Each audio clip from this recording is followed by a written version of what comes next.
이 시간에는 성경 말씀을 봉독하겠습니다. 성경 말씀은 룻기 1장 15절부터 21절까지입니다. 룻기 1장 15절부터 21절까지입니다.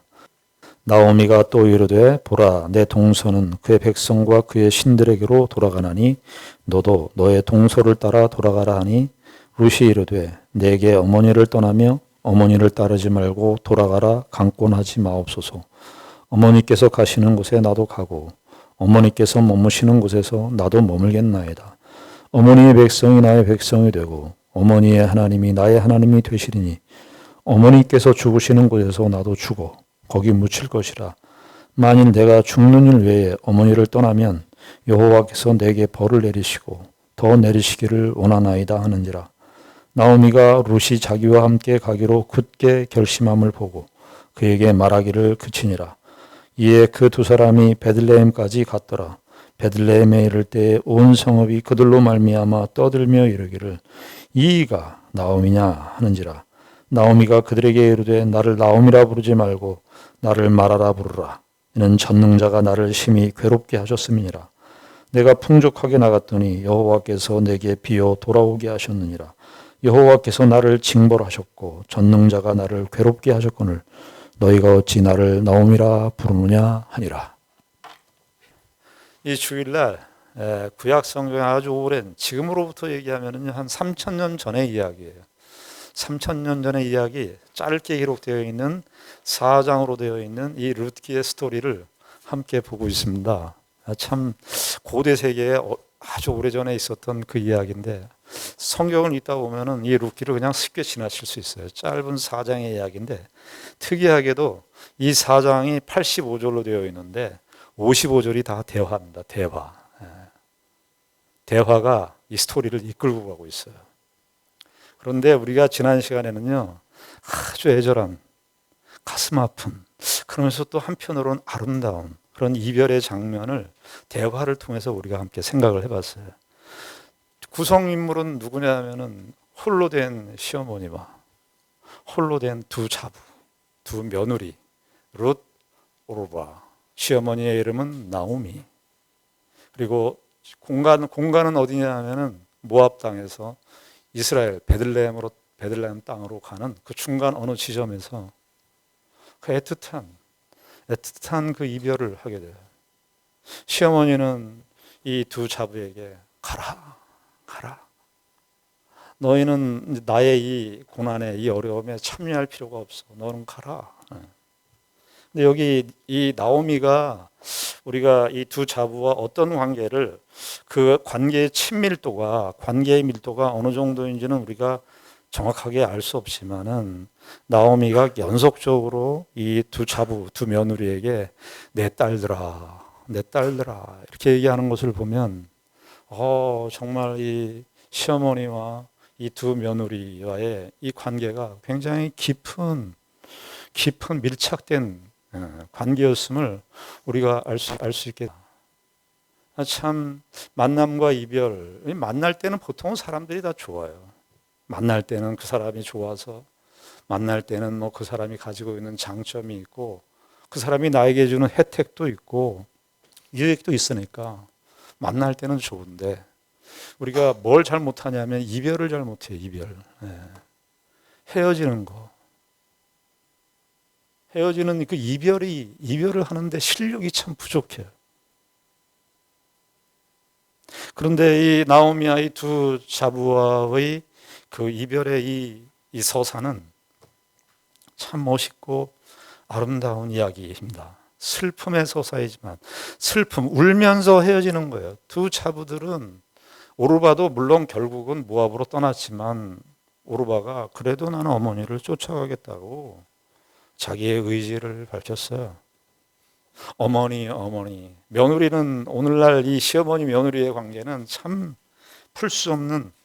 아직도 풀 수 없는, 참 예수님 재림 때까지는 해결이 안 되는 그런 우리나라의 그 고부간의 갈등은 참 심한데 안 그런 분들도 있더라고요. 안 그러신 분들도 있어요. 아주 그 시어머니와의 며느리와의 관계가 아주 아름다운 관계로 이루어지는 그런 관계도 있습니다만 대부분은 그렇게 어려운데 이 헤어짐이 이 헤어짐이 참 아름다운 그 헤어짐을 기록하고 있어요.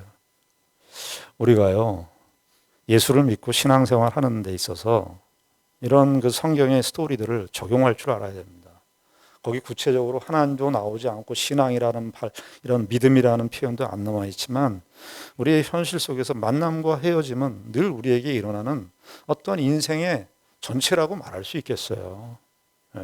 헤어질 때 정말 진심을 다해서 그 위해서 배려할 그만한 실력을 갖추고 있다면 얼마나 아름다울까. 헤어짐을 실력 있게 하는 거죠.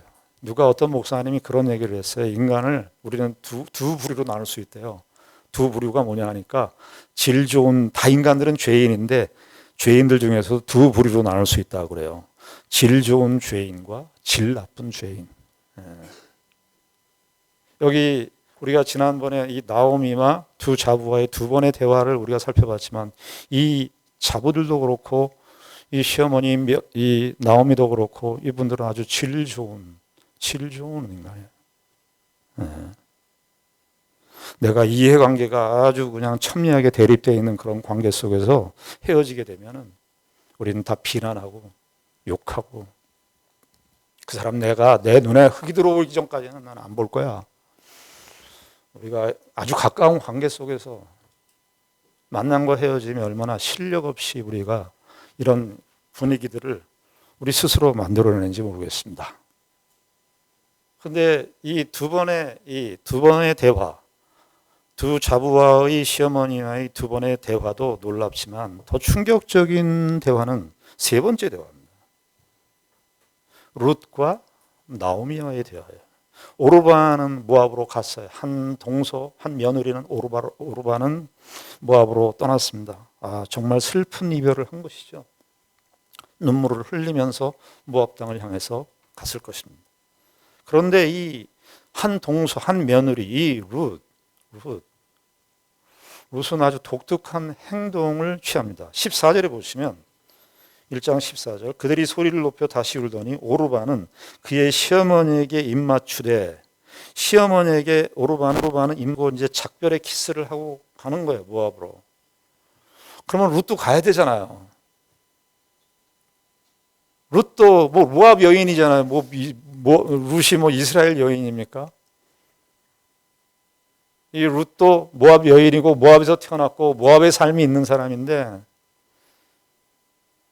그것도 다 완전히 몰락한 시어머니, 아무것도 내세울 것 없는 정말 가난하고 완전히 그냥 완전히 무너져버린 그 시어머니에게 어떤 행동을 취하느냐 하면은 그 이후에 나오는 16절부터 나오는 룻의 고백도 놀랍지만은 룻의 이 고백은 사실 뒤에 나오는 고백이고 룻이 이런 마음을 갖고 있었으니까 시어머니에 대한 마음을 갖고 있었으니까 사실은 14절에 먼저 행동이 나와요. 그를 붙쫓았더라. 우리 표현도 참 우리 한글성에 붙쫓았더라. 이게요. 이 붙쫓았다라는 말은 이 다바크라는 말인데 이 말은 원래 제일 첫 번째 쓰였던 그 용례가 어디냐면요. 창세기 1장 24절이에요. 창세기 1장 24절이 뭐냐면 남자가 부모를 떠나서 그의 아내와 합하여 한 몸. 이 합하여라는 말이 그때 쓰였던 말이에요. 제일 첫 번째 용례가 그러니까 남자가 부모를 떠나서 그 아내와 하나가 되는 거예요. 그래서 거기 아내가 합하여라는 말이 무슨 뜻이냐? 한 몸이 된다는 거예요. 신비 중에 신비죠. 그 연합을 이루는 거예요. 그때 쓰였던 이 표현이 이 창세기 룻기에서 다시 그 의미가 되살아나는 어떤 의미예요? 남자와 여자 이것은 아담과 하와의 관계 사랑의 스토리예요. 러브 스토리잖아요. 청춘 남녀 간의 사랑의 이 러브 스토리 그렇게 연합하고 그럴 수 있어요. 그런데 이 연합은 남녀 간의 러브 스토리가 아니라 다 몰락한 시어머니, 우리 식으로 말하면 다 망해버린 시어머니, 그리고 고국으로 터벅터벅 걸어가는 그 시어머니 나오미를 향해서 룻이 모압 여인 룻이 그 시어머니와 딱 붙잡았다는 거예요. 이렇게 하나가 됐다는 거예요. 이 룻이 나오미를 이렇게 붙잡았을 때의 그 마음은 단순히 그냥 붙잡는 정도가 아니라 나는 어머니와 함께 하겠다는 거예요. 어머니와 함께 하겠다는 거예요. 그 행동이, 그 마음의 생각이 행동으로 표현되고 있는 것입니다. 여러분, 기독교 신앙은요, 어떤 성경학자가 그렇게 얘기를 했어요. 오르반은 나쁜 선택이 아니에요. 오르반은 상식적 선택을 한 거예요. 상식적인, 합리적인 선택을 한 것이고, 룻은 무슨 선택을 했냐 하면 경이로운 선택을 했다는 거예요.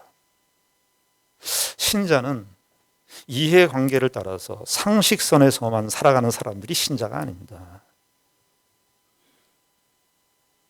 내가 할 바만 하고 내가 할 도리만 지키고, 그것은 세상의 일반의 도덕적이고 윤리적인 사람들도 하는 행동들이에요. 내가 다른 사람한테 피해 안 주고, 내가 다른 사람들한테 손가락질이나 비난받을 짓을 안 하고, 내 존재를 잘 지키고 내 자리를 지켜서 그저 그 사람하고 이렇게 관계를 형성해 가는 거, 그게 일반의 상식적인 관계죠. 그죠? 오르바텍은 그런 상식적 선택이었습니다. 그러나 룻은 기독교인들이 어떤 사태나 어떤 사람들이나 어떤 상황들 속에서 어떤 선택을 해야 될 것이냐 할 때 그거보다 더 넘어서는 선택, 상식적인 선을 넘어서는 선택, 조금 일반적으로 얘기하면 이타적인 선택, 그 사람의 정황에, 그 사람의 어려움에, 그 사람의 그 가난함에, 그 사람의 그 고통에 참여하는 선택, 그거 그리스도인들이 해야 되는 거예요. 세상이 교회를 보고 욕을 합니다. 왜 욕을 하느냐 하면 상식적인 선에서만 해도 괜찮아요. 오르바 정도만 해도 괜찮아요. 사실은 오르바 정도는 상식적인 선택을 하는 거예요. 괜찮은 사람이에요, 오르바가. 그런데 사실 그 정도도 안 되는 거예요. 지금 상식선에서도 안 되는 거예요. 다른 사람 볼 거 없습니다. 내 자신을 보세요. 나는 정말 상식선의 사람이 되는가, 최소한. 룻은 정말 하나님의 백성으로 걸맞는 그런 선택을 해요. 나오미도 그러나 물러나지 않습니다. 15절에 보면 나오미가 또 이르되 보라, 내 동서는 그의 백성과 그의 신들에게로 돌아가나니 너도 너의 동서를 따라 돌아가라. 이 나오미도 참 아름다운 시어머니예요. 야, 너는 내 고난에 참여할 필요 없어. 내 고통에 내 고통은 내가 오롯이 다 당할 거야. 너는 내 따라 돌아가라. 네 동서도 같지 않았냐? 너는 가라. 나오미의 이 배려, 자기 딸처럼 생각하는 그 나오미의 그 배려를 우리가 읽을 수 있습니다. 신앙은요, 신앙의 실력은 어디서 나타나느냐 하면 배려에서 나타나는 거예요. 배려에서. 우리가 사람들 살아가는 데 있어서 그 사람이, 여러분들이 이렇게 딱 어떤 한 사람을 생각할 때, 그 사람이 참 좋아 보여, 그 사람이 참 괜찮아 보여, 그럴 때 어떤 게 있을까요? 그건 아마도 배려일 겁니다. 배려. 아량. 배려와 아량. 그런 것들이 어떤 그 사람의 캐릭터를 구성해주고, 우리가 그 사람을 생각하면은, 혼자 있어도 그 사람을 생각한다면, 그 사람 참 괜찮은 사람이야, 좋은 사람이야, 그런 인식이 우리에게 생기게 되는 여러분 한번 보세요. 그런 사람들은 다 어떤 사람들인가? 배려와 아량에 있는 사람이에요. 나오미 모든 것을 잃었지만 정말 질 좋은 하나님의 자녀입니다. 질 좋은 자녀예요. 자, 그런데 16절, 우리가 16절, 17절의 말씀은 많이 알려진 말씀이에요. 룻기의 아주 중심적인 그런 말씀이라고 할 수 있는데, 룻이 이제 드디어 이제 룻이 나오미에게 하는 말입니다. 강권 막 밀은 거예요, 진짜. 가라고, 너 돌아가라고 그러는데, 룻이 먼저 이렇게 얘기합니다. 룻이 이르되, 16절입니다. 룻이 이르되, 내게 어머니를 떠나며 어머니를 따르지 말고 돌아가라, 강권하지 마옵소서. 와, 여기까지도 놀랍잖아요. 어머니를 떠나서 저를 따르지 말고 돌아가라, 강권하지 마옵소서. 놀라는데요. 다음 말이 뭡니까? 어머니께서 가시는 곳에 나도 가고, 어머니께서 머무시는 곳에 나도 머물겠습니다. 그러면서 어머니의 백성이 나의 백성이 되고, 어머니의 하나님이 나의 하나님이 되고, 그 다음에 17절에 이것은 뭡니까? 17절에 어머니께서 죽으시는 곳에서 나도 죽어 거기 묻힐 것입니다. 만일 내가 죽는 일 외에 어머니를 떠나면 여호와께서 내게 벌을 내리셔도 나는 상관이 없습니다. 그 고백을 하는 거예요. 아니, 어머니께서 그냥 가시는 곳에 저기 베들레헴 입구까지만은 제가 가겠습니다. 그게 아니에요. 처음에는 나오미가 들을 때는 어머니께서 가시는 곳에 나도 가겠습니다. 그렇게 들을 때는 그냥 나오미가 그냥 야, 그래, 알았어. 그냥 베들레헴 입구까지만 가. 그렇게 생각했을지 모르겠어요. 그런데 룻이 어떻게 말합니까? 어머니께서 죽으시는 곳에 나도 거기 죽겠습니다. 어머니께서 명을 다해서 어머니께서 그 죽으시는 무덤이 있다면 나도 거기에 무덤에 묻히겠습니다. 이게 무슨 말입니까? 어머니 나오미의 운명에 나 참여하겠습니다. 하나가 되겠습니다. 그 얘기 아닙니까? 그런데 이 룻은 왜 이런 고백을 할까요? 룻은 왜 이런 결단? 어머니께서 머무시는 곳에 내가 머물겠고, 이건 삶에 대한 충성이에요. 어머니께서 사시는 곳에 내가 살겠다. 이런 것도 충성이에요. 그런데 어머니께 죽는 곳에까지 내가 가겠습니다. 그리고 이게 16절, 17절이 원래 이제 이 룻기를 기록한 저자에 의하면 이렇게 교차 대꾸로 했어요. 그러니까 교차 대꾸라고 하는 것은 앞에 있는 말씀과 뒤에 있는 말씀을 이렇게 상응시키고, 두 번째 있는 말씀을 또 상응시키고, 가운데 핵심이 있는 거예요. 그러니까 16절 상반절에 보면 결심을 밝히자는, 내게 어머니를 떠나며 어머니를 따르지 말고 돌아가라, 강권하지 마옵소서. 이게 결심을 밝히는 거예요. 그리고 17절에 보면은 결심을 또 밝히죠. 여호와께서 내게 벌을 내리시고 더 내리시기를 원하나이다, 이렇게 상응해요. 그리고 16절 중반절에 보면 어머니께서 가시는 곳에 나도 가고 어머니께서 머무시는 곳에 나도 머물겠나이다, 이게 비라고 할 수 있고, 17절에 보면 어머니께서 죽으시는 곳에서 나도 죽어 거기 묻힐 것이라, 만일 여기 어머니께서 죽으시는 곳에 나도 죽어 거기 묻힐 것이라, 그게 16절의 중반절 어머니께서 사시는 곳에, 어머니께서 가시는 곳에 여기 이렇게 상응해요. 그러니까 A와 A 다시 17절의 말씀이 16절 상반절과 17절 하반절이 상응하고 있고, 16절 중반절이 17절 상반절과 상응하고 있어요. 이렇게 대응을 하고 있단 말이죠. 그러면 그 대응하고 있는 그 핵심이 뭐가 있냐면 16절은 어머니의 백성이 나의 백성이 되고 어머니의 하나님이 나의 하나님이 되시리니. 일단 이 말씀부터 생각해 보시죠. 어머니의 백성이 나의 백성이 된다는 말. 여러분, 우리가 좀 그 당시 때 고대 세계의 이스라엘과 모압의 관계를 좀 아셔야 되는데, 신명기 23장에 의하면 이스라엘 백성들하고 모압은 같이 있을 수 없는 견원지간의 국가였습니다. 신명기에서 모압은 이스라엘의 총회에 들어올 수 없는 거예요. 모압이 이스라엘 사람들에 대하여 배타적으로 갖는 의식보다 이스라엘 사람들 쪽에서 모압 사람들에게 갖는 배타 의식이 더 강했어요. 그러니까 사실은 어머니의 백성이 나의 백성이 된다는 말은 다른 말로 얘기하면 어머니의 나라가 내 나라가 될 거라는 얘기예요.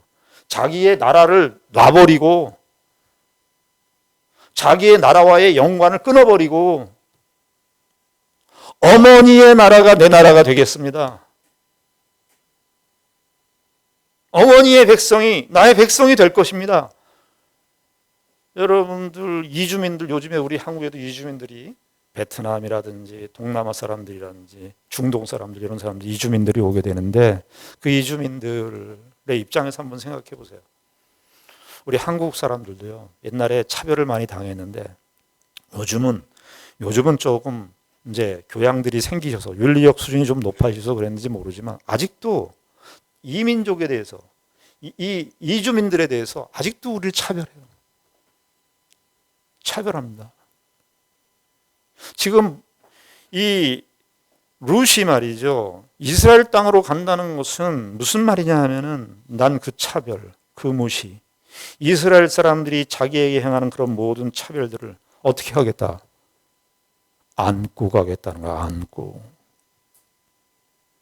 안고 가겠다는 거야. 신앙생활이라는 거, 우린 다 책임을 회피하고 싶어요. 짐들은 놔버리고 싶어요. 내가 감당할 수 없는, 분명히 확연하게 보이는, 내가 그 길을 선택하면 그 길을 선택했을 때 오는 그런 고통, 예상되는 어떤 어려움들, 이런 것들이 너무를 짓누르기 때문에 우린 그런 선택을 안 하죠. 그러나 오늘 룻은 신앙적인 선택이 어떤 의미를 갖는지를 우리에게 잘 보여줍니다. 마틴 하이데거라고 하는 사람이 존재와 그 시간에서 그런 말을 했어요. 사람들은 크게 두 가지 불안이 있다는 거예요. 두 개의 불안. 하나는 뭐냐 하면 보이는 불안이에요. 보이는 불안. 예를 들어서 뭐 입시가 끝났지만 고등학교 3학년 선생님들이 입시를 앞에 두고 입시 불안이 있죠. 직장을 이제 앞에 염두에 두고 직장을 어디를 가야 되나, 직장에 들어가야 되는데 직장에 들어가지 못하는 그런 불안들. 결혼을 해야 되는데, 그리고 결혼해서 가정을 이루어야 되는데 그런 불안들, 이런 불안들은 보이는 불안이라는 거예요. 근데 사람들을 올가매고 있는 보이지 않는 불안이 있는데, 그 불안은 뭐냐 하면 죽음이에요. 죽음이라는 것이 불안이에요. 죽음 때문에 불안하다는 거예요. 그런데 지금 이 룻의 선택은 뭡니까? 룻의 선택은 죽음을 불사하는 거예요. 죽음을 뛰어넘는 선택. 룻은 어떤 의미에서 시어머니와 함께 이미 장사됐습니다. 시어머니께서 묵으시는 곳에 난 묵겠습니다. 그런데 말입니다, 이게 이 고백을 하게 한 가장 근본적인 요인이 있다. 그래서 이 16절, 17절이 서로 상응하는데 가장 중심에 뭐가 있냐면, 어머니의 백성이 나의 백성이 되고, 그 다음에 어머니의 하나님이 나의 하나님이 되시니. 그러니까 이 얘기는 뭡니까? 룻이 여기까지 이 고백을 하게 되고 이 자리까지 오게 되고, 이 고백을 나오미 다 잊어버린 그 나오미 시어머니에게, 시어머니의 운명에 나도 참여하겠다라고, 그리고 이방 땅에, 그 차별이 심한 이방 땅에 내가 이주민으로 가서 살겠다라고 모든 죽음과 고통을 각오하면서 가는 그 모든 가장 큰 원에 뭐가 있냐? 어머니의 하나님이, 나의 하나님이 되셨기 때문입니다. 좀 풀어서 설명하자면, 하나님이 나를 이렇게 인도하셨습니다. 그런데 그 하나님은 어떤 하나님인데요? 우린 기독교 신앙을 생각할 때 예수를 믿고 행복해지기를 다 바라요. 예수를 믿고 행복해지는 것이 기독교인의 어떤 궁극적 목적처럼 돼 있어요. 그러면은요, 성경을 제대로 읽어갈 수가 없어요. 왜냐하면 우리가 이 룻기 이전에 있었던 그 모든 우리의 믿음의 사람들, 아브라함부터 시작해서 이삭, 야곱, 이런 사람들은요, 고난이 필수였습니다. 험한 세월을 살았습니다. 야곱은 창세기 47장에 보면 바로를 바라보면서 바로에게 그 얘기를 하죠. 애굽왕 바로에게 나 험한 세월을 살았습니다. 험한 세월을 살았습니다. 그 험함을 다 겪은 사람. 가인은요 아벨, 의인인 아벨을 죽였습니다. 아벨은 죽음을 당했습니다. 그런데 이 어머니의 하나님, 나오미의 하나님은 우리가 1장 1절부터 5절까지 봤지만 나오미는 삼중적인 고난을 당합니다. 기근을 피했어요. 기근이 있었어요. 모압에 도착했는데 남편이 죽고 두 아들도 10년 만에 죽고 모든 걸 다 잃어버렸어요. 그런데 그 하나님이 거기 뭘 좋은 게 있다고. 그 나오미의 하나님은 정말 텅 빈 하나님인데, 텅 빈 삶인데 룻은 거기에서 그 하나님을 봤다는 거 아니에요.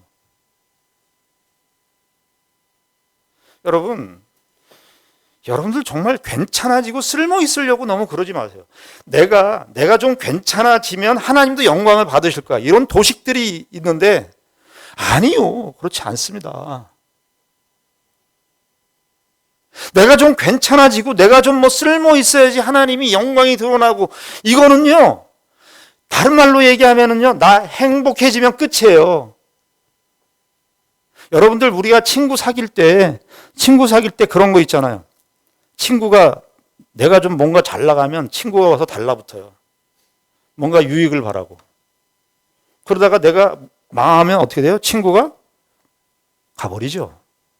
옛날에 그 전도할 때 그런 전도를 했어요. 술 친구는 술 없으면 사라지고 돈 친구는 돈 없으면 사라진다는 거예요. 예수는 영원한 친구이십니다. 그런 걸로 우리가 전도지 했던 기억이 나요, 옛날에. 그런데 여러분, 내가 괜찮아지면 내가 괜찮고 잘 나가면 그때 하나님이 되고, 내가 안 되고 형편없으면 하나님이 아니고, 만약에 친구로 바꿔서 생각해보면 쓰면 뱉어버리고 달면 삼키는 그런 친구가 있다면 여러분들 그런 친구를 친구라고 생각하시겠어요? 하나님이 만약에 달면 뱉어버리는 하나님이고, 달면 삼키는 하나님이고, 쓰면 뱉는 하나님이라면 그 하나님 믿으시겠어요? 여러분, 룻기가 오기 전에, 룻기의 역사가 있기 전에 이스라엘은요 사사시대를 겪었습니다. 이스라엘 백성들 계속 하나님을 배반했습니다. 그런데 하나님은 어떻게 하셨어요? 거기에 하나님 되셨어요. 출애굽은 이스라엘의 역사, 큰 역사잖아요. 출애굽 때 이스라엘 백성들 430년간 이집트에 어떻게 했어요? 그들의 신분이 뭐였어요? 노예였어요. 하나님은 어떻게 하세요?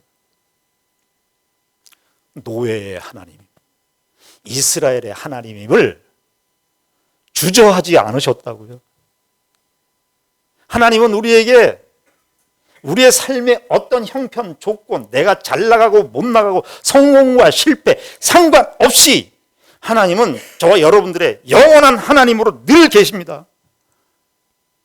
여러분들, 내가 잘 나가면 하나님도 좋은 것 같고 내가 못 나가면 하나님도 망한 것 같고 라고 생각하지 마십시오. 하나님은 그러신 하나님이 아닙니다. 룻은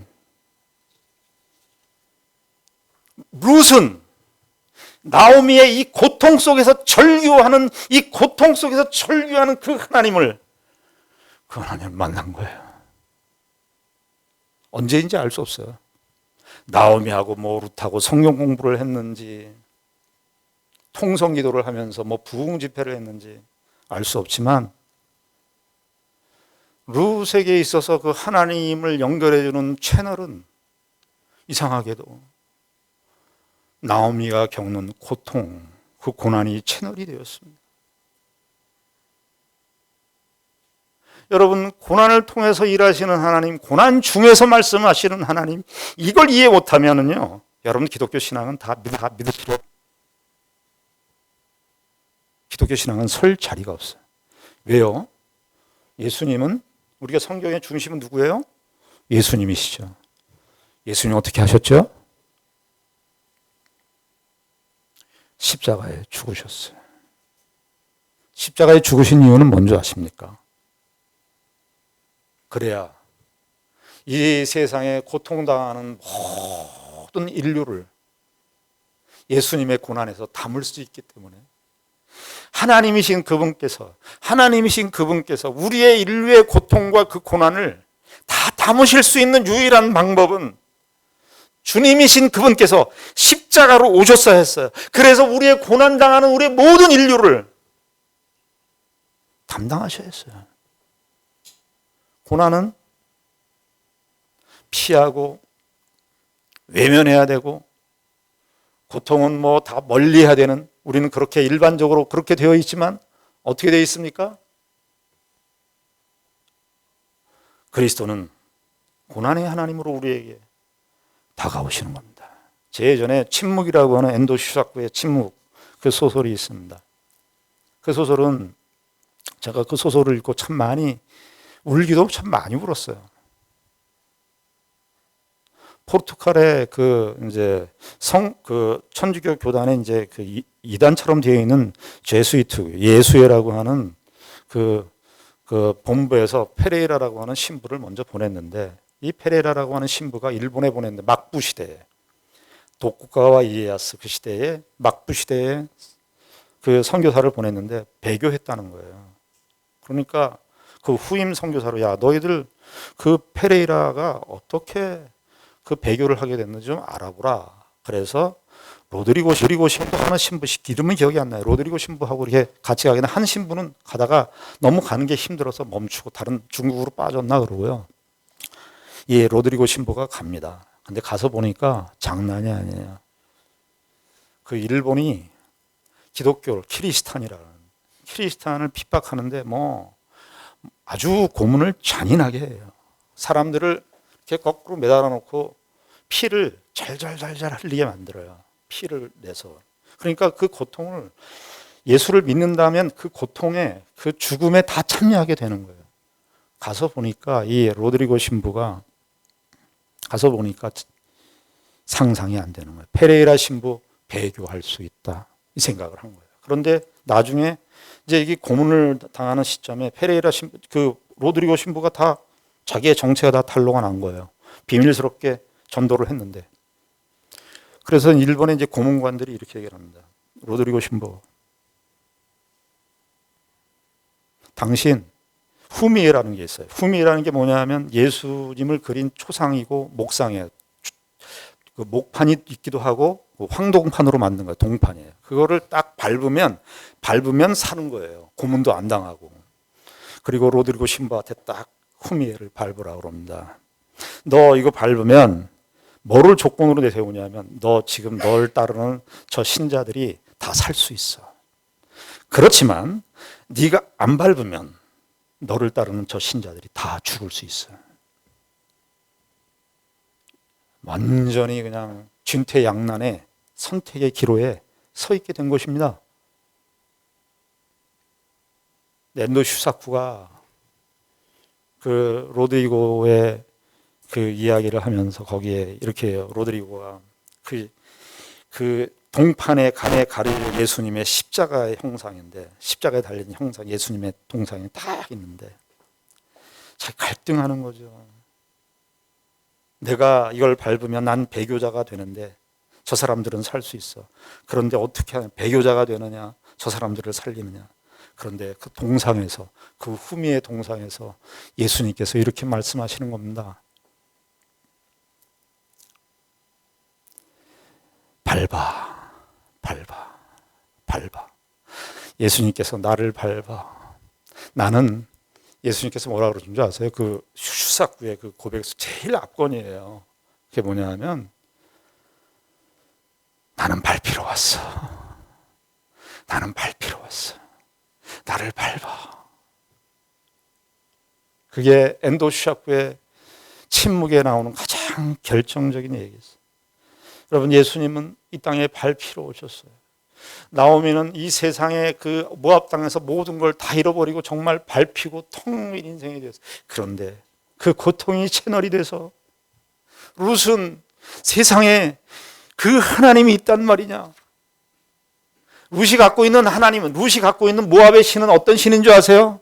말 잘 들으면 복 주고 말 안 들으면 징계하는 그런 신이었어요. 그리고 어떻게 하면 잘 보여서 나의 풍요와 만족을 해결해 주느냐, 그모스 신이 그거였어요. 그런데 룻은 나오미를 통해서 텅 빈 그 나오미의 그 고통과 절규 속에서 다 텅 비어 있지만 무엇이 가득 차 있는 것을 봤냐 하면 그 고통 속에서 하나님이 충만하신 그 모습을 룻은 보게 된 겁니다. 여러분, 우리는 고통을 추구할 수는 없어요. 우리 인간의 약점이 있기 때문에 우리는 고난을 선택할 수는 없습니다. 그러나 여러분, 우리가 어떤 고통 속에 있든지 어떤 어려움 속에 있든지 그때는 하나님께서 우리에게 말씀하시는 때입니다. 그래서 C.S. 루이스라고 하는 분은 그의 책 고통의 문제에서 이렇게 말했어요. 하나님은 쾌락 속에서 우리에게 속삭여요. 양심 속에서 말씀하시고 고통 속에서는 소리치십니다. 고통은 귀먹은 세상을 불러 깨우는 하나님의 메가폰입니다. 위르겐 몰트만이라고 하는 분은 고난에 대해서, 고통에 대해서 어떻게 묘사를 했냐면, 고통이 갖는 그 의미는, 고난이 주는 그 의미는 그 이 세상의 그 어떤 것도 그 고난이 갖는 그 지위를 빼앗을 수 있는 것은 없다. 고난만이 가장 독특한 지위를 갖고 있다. 어떤 면에서? 하나님을 알아가는 면에 있어서. 그 고난이 일상에 우리가 평안한 삶 속에서는 도저히 만들어낼 수 없고 도저히 다다를 수 없는 고난만이 갖는 독특한 지위가 있다. 룻은 나오미의 이 고통의 하나님, 고통 속에서 말씀하시는 그 하나님을 룻은 본 것입니다. 그래서 어머니가 죽는 곳에 나도 죽겠고요, 어머니의 백성이 나의 백성이 될 것입니다. 왜 이런 것이 다 가볍게 여겨지죠? 어머니의 백성, 나 이주에서 사는 그 어려움이 있지만 어머니가 죽는 그 운명 자체가 왜 가볍게 여겨지죠? 하나님이 있기 때문에, 절대적인 하나님과의 관계 속에 있기 때문에 그런 것들이 다 상대적인 가치가 되어버린 거예요. 저와 여러분들이 믿는 기독교는요, 이런 기독교입니다. 이런 하나님이십니다. 저와 여러분들의 삶 속에 이 하나님을 만나는 귀한 은혜가 있기를 바라고, 어떤 정황과 어떤 조건 속에서도 여러분들의 하나님으로 항상 하나님은 저와 여러분들과 동행하시고 함께 하실 것입니다. 이 은혜를 믿으시고 사시는 우리 모두가 되기를 바랍니다. 기도하겠습니다. 하나님 아버지, 은혜를 감사합니다. 우리의 인생 속에서 희노애락을 겪지만 하나님께서는 언제나 우리와 동행하고 계십니다. 우리가 그것을 파악하지 못할 뿐입니다. 그러나 우리가 당하는 그런 여러 가지 어려움과 고통의 현실 속에서도 얼마든지 역사하시고 함께 하시는 그 하나님임을 잊지 않게 하여 주시고, 그 하나님과 함께 동행하며 사는 참된 하나님의 사람들을 되게 하여 주시옵소서. 예수님 이름으로 기도드리옵나이다. 아멘.